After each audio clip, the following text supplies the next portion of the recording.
Assalamualaikum warahmatullahi wabarakatuh. Alhamdulillahirabbil alamin wassalatu wassalamu ala asrofil anbiya'i wal mursalin sayyidina wa maulana Muhammadin wa ala alihi washabbihi ajma'in, amma ba'd. Yang saya hormati kepada Bapak dosen Dr. Muhammad Fatoni MPDI selaku dosen pengampu mata kuliah studi Quran Hadis, dan tak lupa teman-teman kelas PAI 2D yang berbahagia. Nah, sebelumnya kami dari kelompok 5 akan menjelaskan sedikit tentang amdas dan khos, yang mana anggota kelompok kami diantaranya yaitu saya sendiri Naila Widiatun Ni'amah, dan selanjutnya ada Putri Ulfiah Hikmatul Fadilah, selanjutnya lagi ada Ulfatus Sa'diyah, dan yang terakhir ada Muhammad Humi Ibadul Aziz. Oke, langsung saja, yaitu saya akan menjelaskan materi tentang am serta contohnya.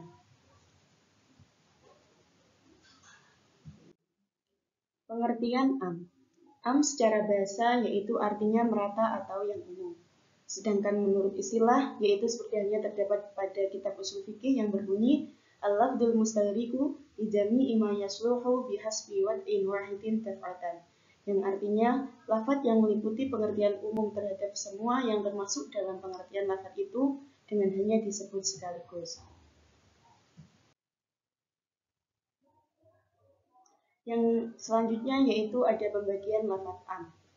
Pembagian lafadz am yaitu dibagi menjadi 3. Yang pertama yaitu lafadz am yang tidak mungkin ditakhsiskan, seperti halnya dalam firman Allah Quran surat Hud ayat 6 yang berbunyi A'udzu billahi minasyaitonir rajim. Bismillahirrahmanirrahim. Innal ladzina ya'kuluna amwalal yatama dzulman innama ya'kuluna fi butunihim nar. Yang mana artinya, dan tidak ada suatu binatang melata pun di bumi ini melainkan Allah lah yang memberi rezekinya. Quran surat Hud ayat 6.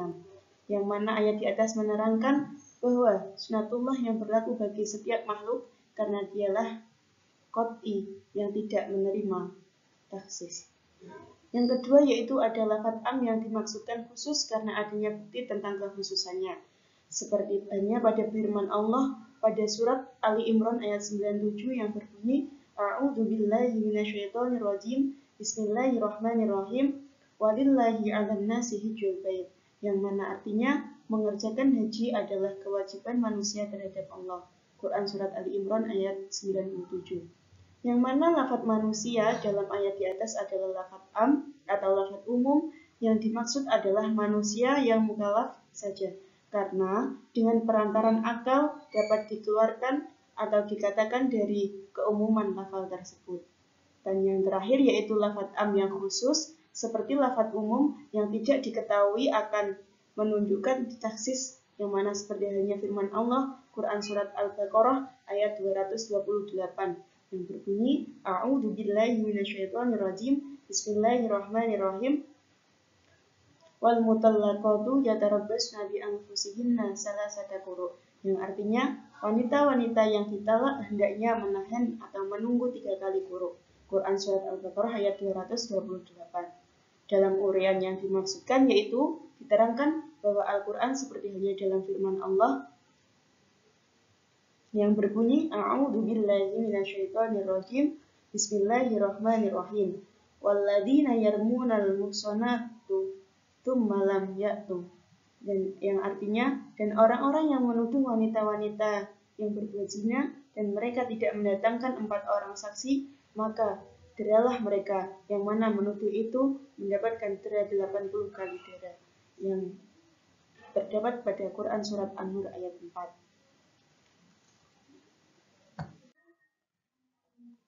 Selanjutnya yaitu ada pembagian lafadz am secara khusus, yang mana pembagiannya tersebut dibagi menjadi 2 seperti halnya di atas.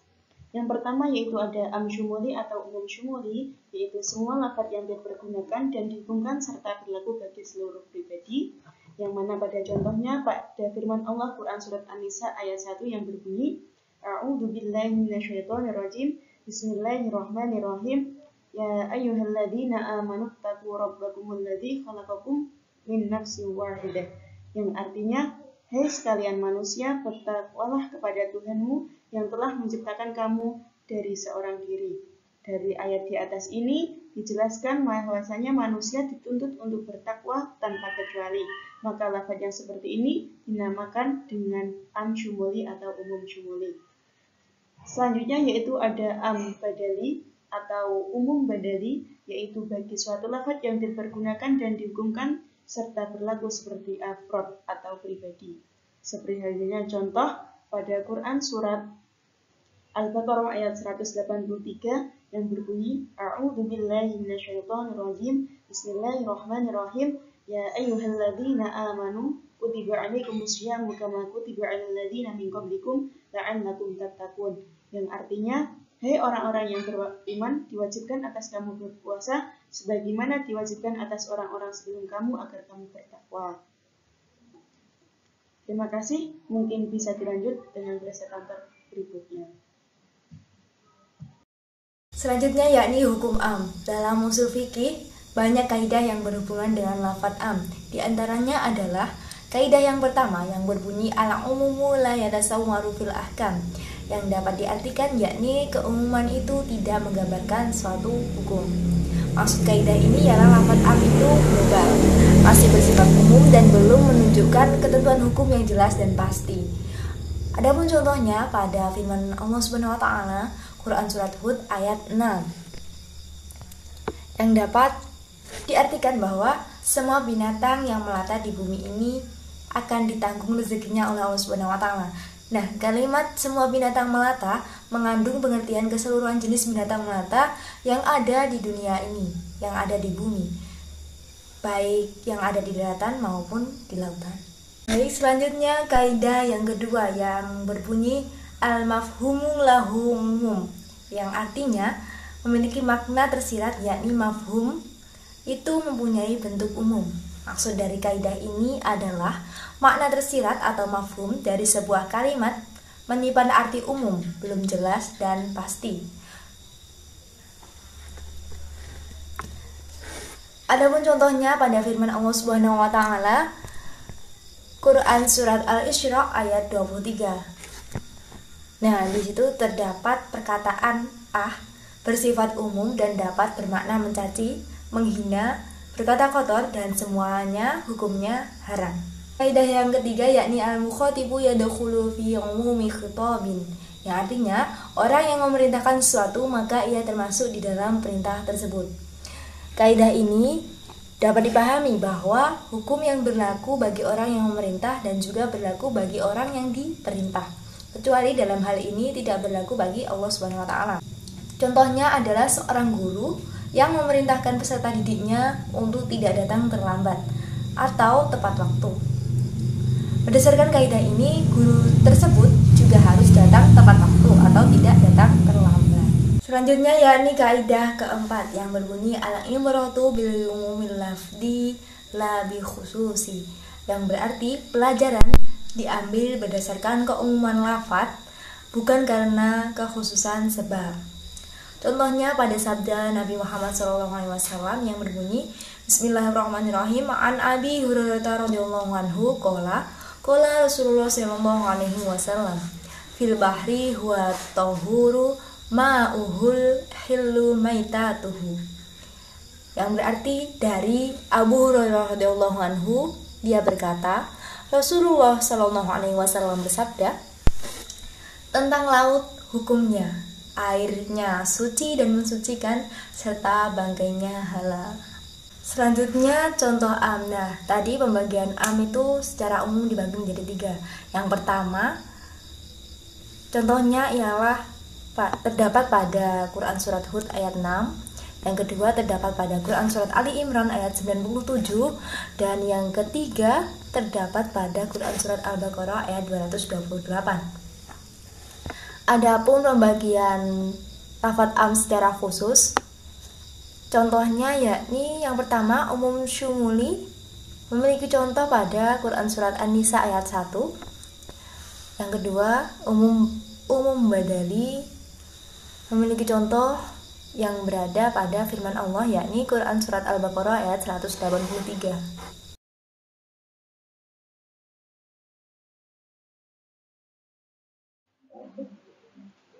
Baik, di sini saya akan menjelaskan pengertian host.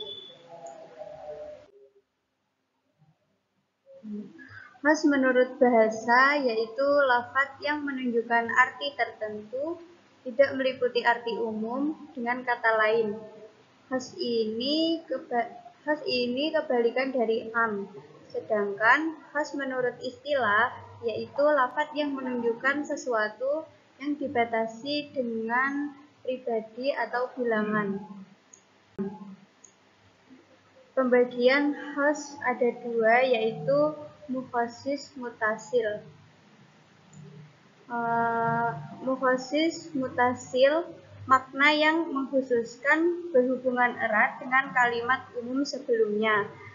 Contoh seperti pada Quran surat Al-Asr ayat 2-3. Yang kedua yaitu mukhasis munfasil.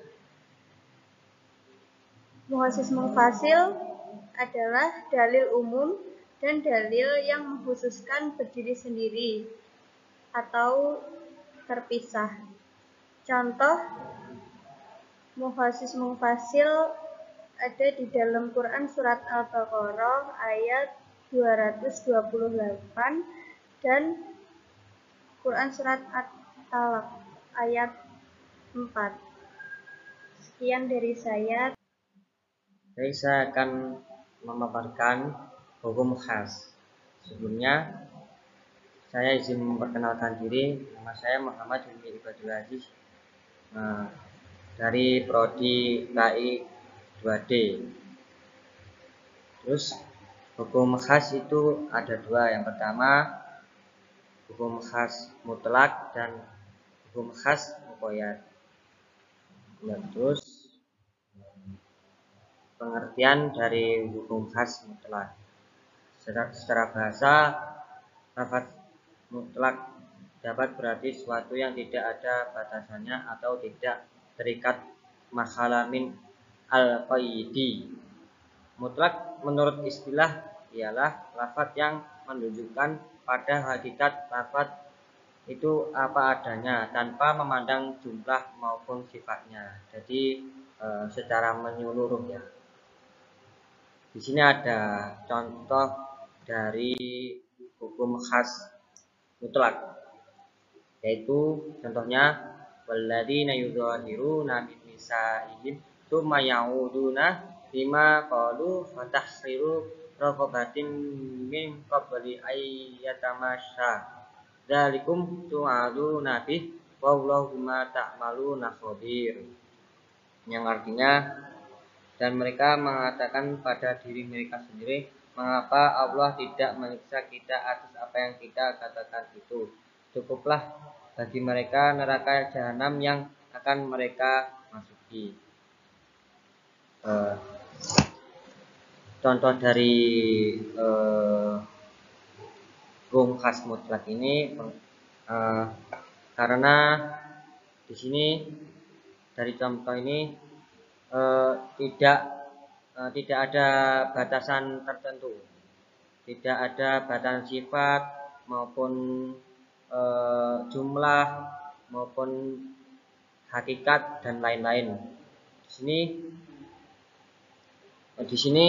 contoh di sini mencakup seluruh macam, mencakup seluruh. Ya, jadi tidak ada batasan. Yang selanjutnya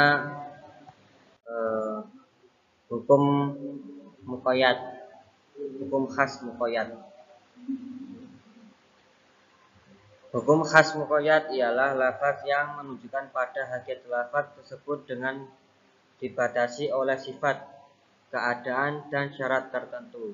Kalau perbedaannya tadi kan tidak ada batasannya. Kalau yang muqayyad ini ada batasannya.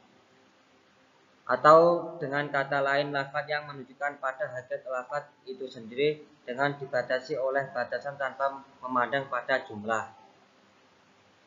Di sini ada contoh hukum khas muqayyad. Contohnya fatahriru raqabatin mu'minah. Contoh di atas adalah lafaz muqayyad yang dibatasi dengan dasar kewajiban zakat, tanaman dan ukurannya. Sedangkan yang kedua menerangkan nisabnya. Sekian dari saya. Apa kurang lebihnya saya mohon maaf sebesar-besarnya. Wes.